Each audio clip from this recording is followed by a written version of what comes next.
Welcome to the Central Seminary Podcast. We're delighted to have you with us today as we discuss biblical and theological issues relating to life and ministry. This podcast is a ministry of Central Baptist Theological Seminary in Plymouth, Minnesota. To learn more about Central Seminary, visit our website at www.centralseminary.edu. My name is Micah, and I'll be your host.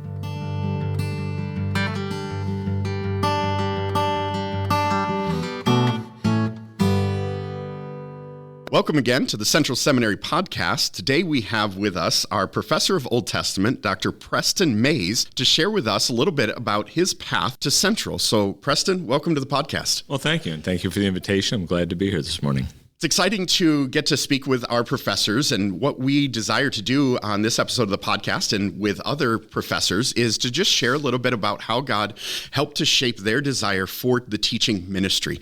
And Preston's going to share a little bit about his background and some of the interest. His particular title is Professor of Old Testament, and so gets to teach in Hebrew and Old Testament, gets to work through even the cycling classes of Job and Psalms, the regular classes that are offered at Central. And as well, we want to get to know Preston on a personal plane, just some of the hobbies and interests, a little bit more about his family. So I'm going to ask Preston the first question just about some of your background, where you grew up, and what opportunities may you have had there in growing up. It was in New York State. So tell us a little bit about your background in New York and growing up there. Okay. Well, I grew up in Rochester, New York, and it was a very interesting thing to have my grandparents living about a half a mile away from us. So we would go over there every morning for breakfast. My parents would then head on to work. My grandmother would set breakfast in front of me, and then we would read the Bible and pray together. She did an awful lot of first evangelism groundwork and then discipleship with me through the years, all the way through high school, really. Yeah. And it emphasizes, I suppose, the importance of making your family into an intentional discipleship unit. Yeah. She invested just a huge amount of time in me, almost more like a second mother than a grandmother in many respects. And I guess another important influence that happened there, I started off going to a public school, a local public school, and I think I was in second grade, and my parents had a parent-teacher conference, and the teacher told my parents, you better, I certainly hope your son has a job someday where he has a secretary, because he's really never going to be able to spell correctly. And they were really upset about that. Here was this 8-year-old kid, and she'd pretty much written me off. Yeah. So they actually pulled me out of the public school, put me in a Christian school, which was a pretty new thing at that time. And sure enough, I was in a Christian school with a good Christian teacher who kind of figured out pretty quickly what was going on and gave me some extra remedial work and got me caught up. And, that obviously was important that I get that corrected for what I'm doing right now. So I'm thankful for the parental intervention there, to be sure. Of course, another thing, sadly, my parents did divorce while I was in high school. Not that I handled it all that well in many respects. Sure. But certainly God used it in my life, to be sure about that. Along this time, of course, I was getting ready to go to college, and my dad really encouraged me to go to BJU. Yeah. And, was very positive about that, so I decided to give it a try. And when you started at BJU, was your interest more general, or did you have ideas of what you were going into in as far as degree or even vocation at that point, and as you entered into college? Well, I went there, honestly, the one key idea in my mind was I just wanted to study the Bible. I felt, I really need to know this a lot more than I do, a lot. And I guess I kind of assumed, I'll probably be a pastor, because that's what people do when they study the Bible. But, as you're in college, in the ministerial classes, they will present various ministry opportunities to you, whether it's some missionary or somebody doing some kind of unique sort of work somewhere, whether it's a camping ministry or whatever. And I remember just this pattern where somebody would present a ministry, and I would find that really exciting. Yeah, this is a great thing. It's a good idea. I'm glad they're doing it. Maybe I ought to consider that. And so there's a little bit of an excitement about that for a few days, maybe a week. And then I'd always just kind of forget about it, and it would go away. Well, all during this time, there's kind of this growing appreciation for what my own teachers were doing for me there. And I remember at some point thinking, boy, I wouldn't mind. I'd like to do that too. And I never could, but I'd like to. And that just never really went away. And it kept growing and growing and growing until finally I decided, this is probably what I should really be doing. And that all kind of came to a head when I was finishing up my THM. I was down to like one course and the thesis left to do.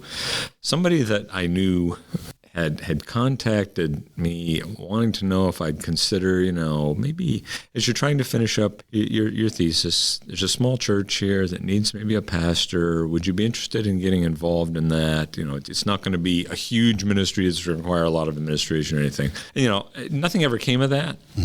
But for that brief, day or two long period, it was an idea in the back of my head. Well, should I do that? It forced me to grapple with it. And, like I said, nothing ever came of it. But I remember thinking, I just don't think this is something I should do. Sure. I have no desire to do it to the point of I shouldn't do it. And so I just kept... it was shortly thereafter I actually became, entered the teaching field. Yeah. So. Do you remember your first teaching opportunity, whether in like college, did you have opportunity? I don't know if that was maybe came for a Sunday school or things like that you remembered formulating a little bit of that teaching plan. What was that?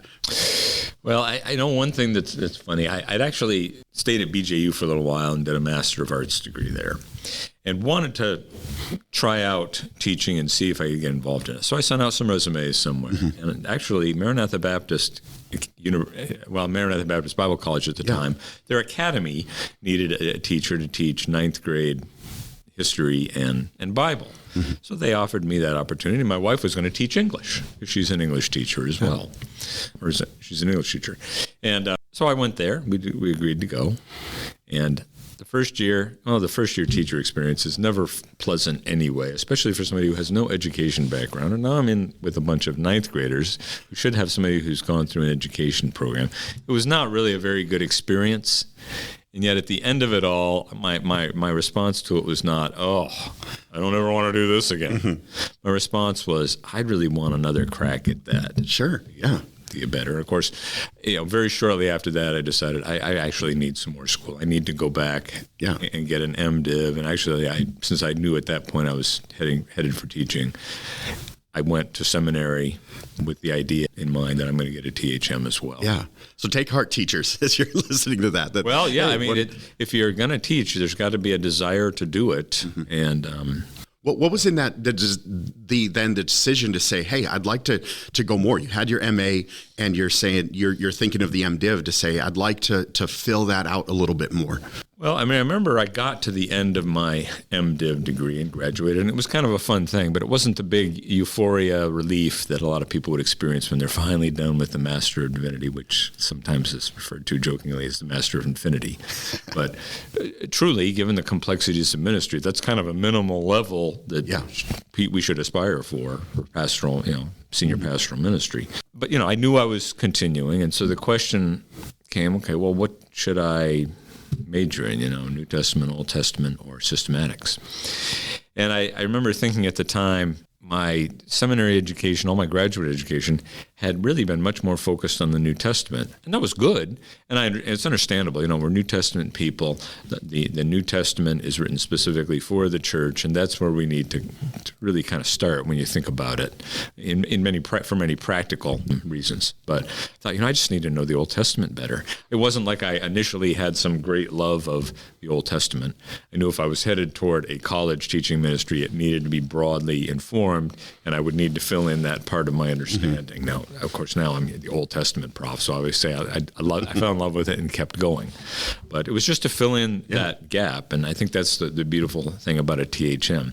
I'll say, shameless advertising, I guess, that I think an Old Testament THM is a great thing because most people do have some level of, not really misunderstanding, I guess, just lack of knowledge of the Old Testament, for understandable reasons. But And speaking of the THM, you're in this semester. We're recording this during a little bit of a break in the semester to highlight some of those THM. And so I hear Dr. Pratt teaching on the theology of Jesus, and you have I think it's advanced Hebrew reading.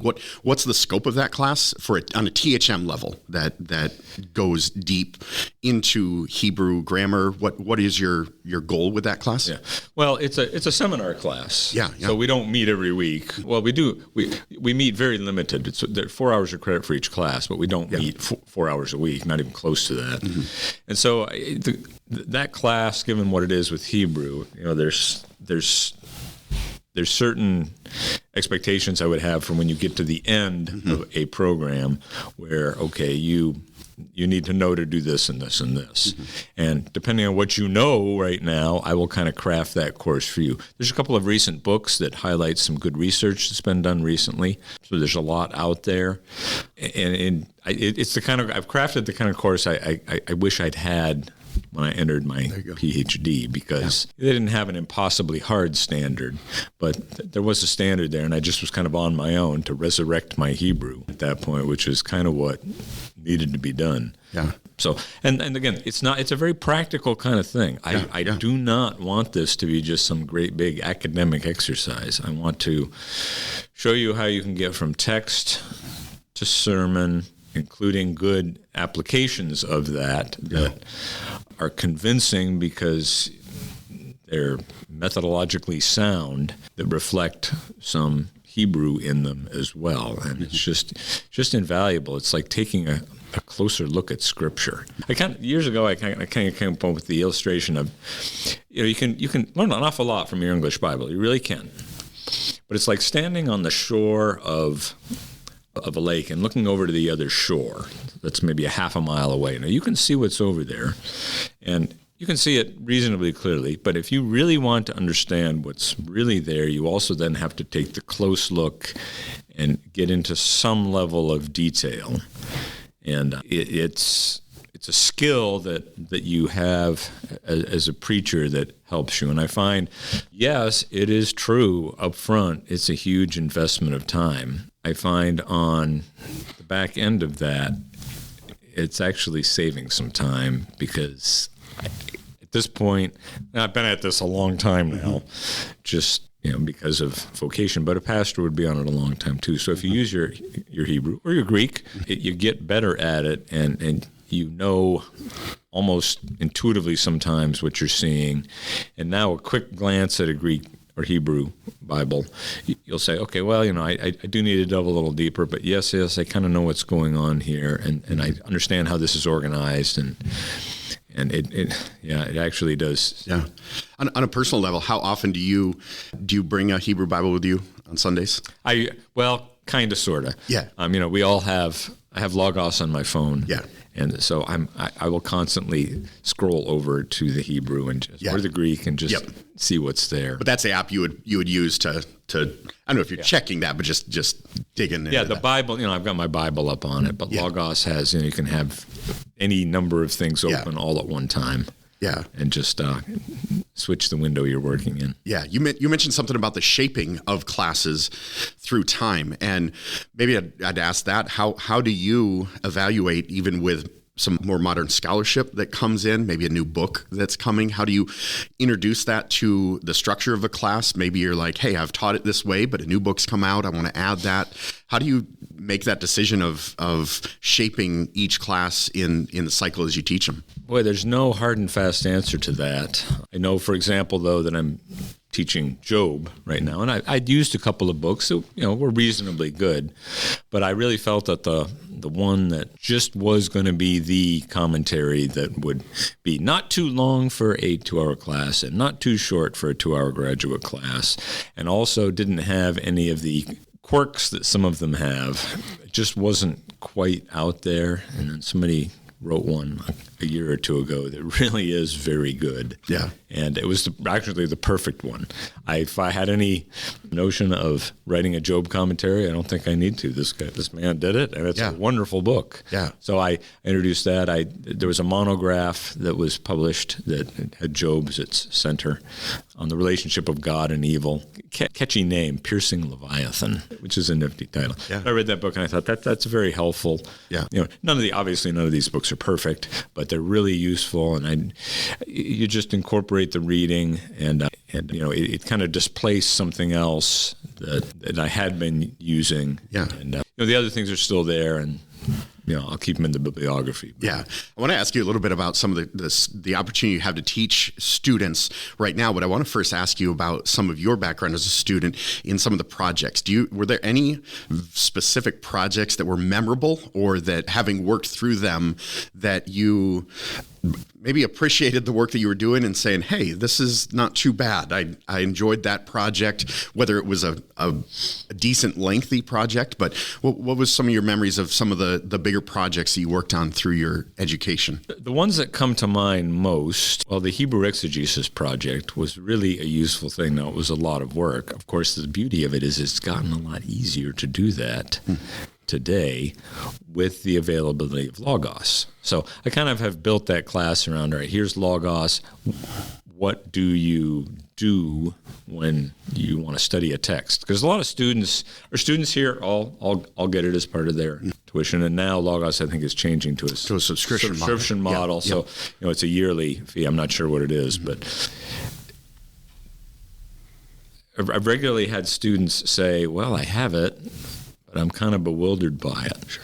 So one of the things we'll do is we'll just kind of go through, as we get working on this exegetical assignment where you work through the steps of developing a sermon based on Hebrew. At some point, I'll say, okay, here's your Logos. Let me show you what I do to set this up and what's here and what's most useful. And then I'm really going to expect you to use it when you do this assignment. I've discovered through the years that anything that I'm going to use with any level of regularity, I better have been introduced to it in seminary and forced to have an assignment with it. It's just hard to set aside the time when you're really busy in ministry and to do that. And but if you know it and you're already somewhat familiar with it and you know it's there when the time crunch is on, you're going to run right there. And again, this is not, it's not, like using AI or something would be. You're still going to have to do the work, but they have collected a lot of this data for you. Things that I used to have to try to compile that would take hours looking in books when I did my exegesis assignment. Now, Logos just pulls them up. Now, if you don't know what's there and how to use it, you're going to be kind of lost. And Logos has training. I'm not a Logos trainer. I'm just giving them the basics to get them started. Hopefully some of them will say, I'd like to do some more of that, because there's a few things I don't know how to do that would be useful. But I do know enough to get them going and to really give them some good tools for something that they're already getting as students. So. Yeah. Speaking of the students that do, you're giving a great idea of what you're wanting the students to receive from the teaching. But in thinking through the class you're teaching, what is your desire for the students to take away from the classes that you're teaching? What are the key concepts or just the ideas that you love to put forward for students as you instruct? Yeah. Well, the Hebrew class, obviously I want them to learn the exegetical method, but I do use Deuteronomy kind of as a basis for that. It's just, number one, it's easier Hebrew, so to read through it is not that hard anyway. And I figure if we kind of focus on this for a little while, and I've kind of done a lot of groundwork with them, you'll walk away of nothing else with a couple of sermon outlines. But maybe you walk away with an idea. I think I'll continue doing a sermon. I mean, Moses, what he does in Deuteronomy, it's kind of compelling if you think about it. Here's this man who's been with these people for 40 years. Okay, and you've got a lot of credibility. Also, you've got a lot of experience with these people. So what does he want them to other than reaffirming the covenant by by having the book of Deuteronomy written and really extending it into the new context that they're about to be in by actually being a settled nation, which is very different from what they are in the wilderness. So other than introducing those changes, he's also spending a lot of time exhorting them to obedience. And that's compelling, I think, especially given the urgency of it. Moses is about to die, and he knows it. And years ago, there was a lecture that was making the rounds. It was a TED Talk or on YouTube or something. Some professor was about to die of cancer. So he gave his last lecture, and it was compelling. It kind of went viral, I think, for a while. Well, this is kind of Moses' version of the same. So messages from a dying man who's got a lot to say, and the stakes are high. And, of course, for Israel, they're about to enter the Promised Land. This is a big event. It's been some vague thing in the future out there, but now there's an urgency. I kind of remember, I kind of liken this to when I was about to get married. Now, we had been engaged for months, and something happened in my mindset like the month before. I remember thinking, wow, we are really about to do this. It's really happening. That changes your mindset totally. And that's reflected a lot in some of the grammar that Moses uses and some of the way he structures his speeches. And, a series of 10 or 12 messages on chapters 1 through 11 where he kind of exhorts them to obedience. And to me, that seems compelling. So I don't know how many students have taken me up on that. Yeah. But I at least want them to walk away from the class with something that this is a practical thing that I can use right now. And maybe if I want to keep going, I've done a lot of groundwork. I understand something about Deuteronomy. I'm not starting from scratch. So that's one thing. Other classes, it depends on the class. I mean, I teach Job and Psalms. Those are two ones that I really like. Psalms tends to focus on, it's nice because you can be very topical. I cover the various types of Psalms and try to match them up to various life situations. Here is how I should be thinking and praying biblically if I'm going through whatever. And of course, that's with the laments. That's very true. And that makes an interesting comparison with Job, who didn't really lament in quite the way he should have. Sure. So those are a couple of things that really come to mind. Yeah. In addition to your teaching ministry at Central, another title that's in your title is the assessment coordinator. Now, that may not sound fun in terms of, okay, what does that do? But there's a lot of data there that you're able to do. What does it mean for you to have that role as assessment coordinator? And maybe even some of the neat things you've learned in that assessment with some of the data that you've been able to compile or evaluate. Yeah, it is an interesting thing. I mean, a lot of the job is just a very practical nuts and bolts of giving surveys and collecting and collating the data. But then you look at that data and now you feel you have a real basis to suggest changes. Or maybe you don't need to change anything. It's nice to have the affirming data. Whenever I'm doing something as a teacher or maybe as an institutional leader, you're going to make the choice you feel is best at the moment. But there's always this nagging feeling, is this really the right thing to be doing? Or should I be doing something else? Well, if the students love it, then okay, that's some affirmation. And of course, sometimes they point out things where we do need to make some improvements. So the process is very, very valuable just to figure out, what are the student needs? How can we best service the students? I mean, even it can be practical, mundane things such as what times do they want their classes to meet? Do they want them on the weekends? Do they want 1 week modules? Do they want them in the mornings and the evenings? A recent survey asked all of that and got good feedback on that. We thought we knew what the answer was, but now we know what the answer is. Yeah. Have you taught some of those flexible class schedules?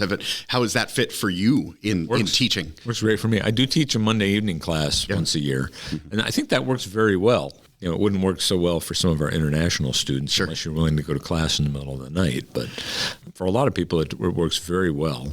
I know our counseling program you can do the whole thing in the evening. In the evenings, yeah. And so that works well for me. I teach from home, of course, when I do that, but it's worked very well. Yeah. One of the neat things that Central has is the faculty mentor groups and an opportunity to have a little bit of interaction. When we had students bustling in the halls, that was a regular thing that we could do. Now it's a little bit more of reaching a pastor in their ministry context, just to encourage them, get to know them. But what are some of your favorite parts about the faculty mentor groups and opportunities you have to still connect with students all around the world in where they are? Well, we share prayer requests when we do that, and I just know what's going on in their lives to pray for them. Yeah. That's a big part of it.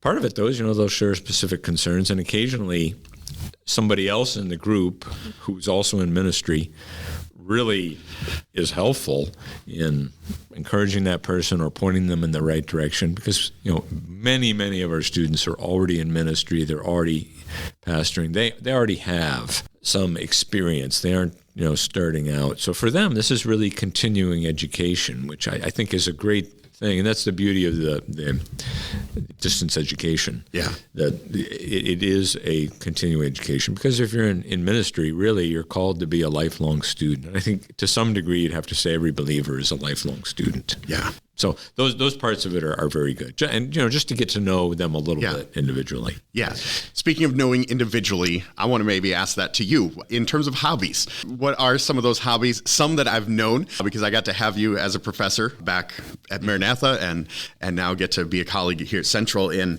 opportunities to know some of the things you like. One of them I know is bowling. When did you get into bowling? How did that become a hobby? Yes, I am a bowler. Yeah. It was a big thing in the 70s. It's not quite as big as it used to be, but I started as a kid just going informally and joined a league, and it just kind of kept up with it. And so I got to ask, have you bowled a 300? Yeah, I have. It's not as hard as it used to be. Have you bowled more than one? I have. You have, yeah. Any tricks of the learning? Did you take lessons, or was it just joining the league and then figuring things out? It was kind of, if I'd had a little coaching, I'm sure I could have shortened the learning curve. At this point, there's so much out there on YouTube, instructional stuff, and reading, and every once in a while, if you bowl with good bowlers, you pick little things up from them sometimes. So it's just a little bit of this, a little bit of that, honestly. Yeah. If you do a church activity or something like that, how professional are you trying to be or not be in playing? I have tended to avoid those. Maybe I shouldn't take this attitude, because on the one hand, you want to bowl well, but you don't want to be the hot shot who's trying to show everybody up. And furthermore, when you're bowling in that kind of venue, the lanes haven't been freshly oiled, and the shot's probably not going to be very good anyway. So you're probably not going to bowl well, and then it's like a no-win. So I probably should just, it's not a thing that comes up often. If it does, I probably ought to go just for the good fellowship to be around people. Yeah. But you have your own ball? Yeah. Yeah. That's great. And other hobbies that you love to be connected to or follow? I like to water ski a little bit. Don't do much of that. Yeah. But did that come from the Rochester area that you got into that? Yeah. In fact, I still go back there every summer to the Adirondack Mountains on a lake there, and we'll spend a week or two there on that, which is, the irony of that is not lost on me. I drive by 2 lakes in Minnesota on the way to work every day, and I go to northern New York, 1,000 plus miles away, to water ski. But you go to your boyhood home, and I'm going there to see my parents. So. Yeah. We are here in the end of March when we're recording this. We are at the opening day of baseball.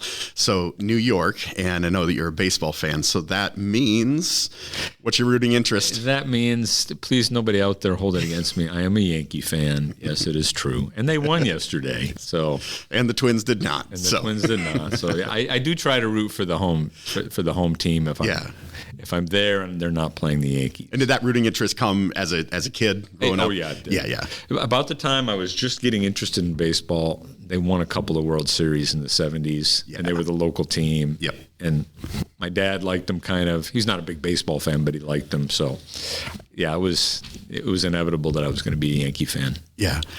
As we come here to close, I just want to let you have a chance, just share about your family. Where are they? Maybe opportunities you have to visit them, or just where they have spread out to. And then we'll talk a little bit about just the church family that you get to be a part of. Well, we have 3 children, and 2 grandchildren. 3 grandchildren, I'm sorry. 4 children and 3 grandchildren. 3 of those children live in Wisconsin, so we get back to see them at least several times a year. And we have one son who's in the Air Force. He's about to get deployed before too long. My mother lives in Arizona, so I usually get down to see her every year. And my mother-in-law lives in South Carolina, not too far away from Bob Jones University. So we go down there as well. Spent Christmas there last year. Yeah. And so, that's the immediate family there. Yeah, my wife, she's an English teacher. She still teaches English online for Maranatha Baptist University. And, she's had some nice ministry opportunities here since we've been here. And you're a member here at Fourth Baptist Church. Yeah, we're a member here at Fourth Baptist Church. And they have a mom's group that meets every other week on Tuesday morning. And she comes and goes into the nursery and takes care of the kids for that. So which is just a wonderful opportunity for her. That's something she gravitates towards and enjoys. And it's funny, we'll be in church and some child will walk up to her and obviously know her, or some lady in the church, nobody I know. In fact, we've even been out in Delano, which is a small town, 20 minutes from here, and somebody walked up to her. There's nobody not even somebody that goes to Fourth Baptist Church. So that's really been a nice connecting point there. And there are a few others, she's also involved in a ladies study group. And do you get tagged to teach in some of the adult Bible fellowships just with your Old Testament background, or any others? You had an opportunity to teach outside of the Old Testament in some of those Bible fellowships. I do teach in the adult Bible fellowship, and whatever the quarterly study is. So, and that's probably good for me. I get so focused on the Old Testament that it is good to go through the New Testament books. After all, this is the church. I understand that, and the New Testament does exist. Even as the Old Testament prof, I understand that. So it's good for me to do that as well. Have some study time in the New Testament. Excellent. Thank you so much for sharing just your heart for teaching and what you love about sharing that information, sharing the Word of God, being a part of church family, even just your personal family things. Yeah. Any other closing thoughts, just as we have opportunity to see how God has brought you here to Central and continuing to share in that ministry? I guess I would just say I'm thankful for the Lord's leading us here. It was a process, like any move is a process, and kind of a difficult one. Our kids were just settling down in the area around where we lived. Usually that's not what you expect. You expect the kids are going to get married, they're going to move away. Well, they got married and settled down, and we moved away, Sure. Which is kind of an unusual thing. But it was very clearly the Lord was in it. And I'm very thankful to be here and just love being here. It's a great place to be, and I'm thankful for the students, and I get to work with wonderful colleagues every day. It is truly a privilege to be here. Awesome. Well, thank you, Dr. Mayes, for being on the podcast with us. And if that's something you'd like to know a little bit more about bowling or baseball or any of the Old Testament, reach out to us and we'll connect you with Dr. Mayes. And thank you for listening to another episode of the Central Seminary Podcast.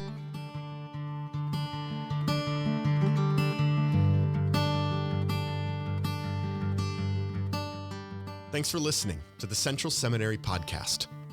Our mission at Central Seminary is to assist New Testament churches in equipping spiritual leaders for Christ-exalting biblical ministry.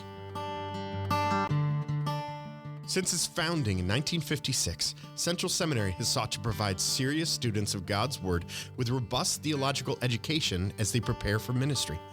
We have graduates around the world who are serving in countless ways to spread the gospel and proclaim the name of Jesus Christ. Find out more at our website, centralseminary.edu.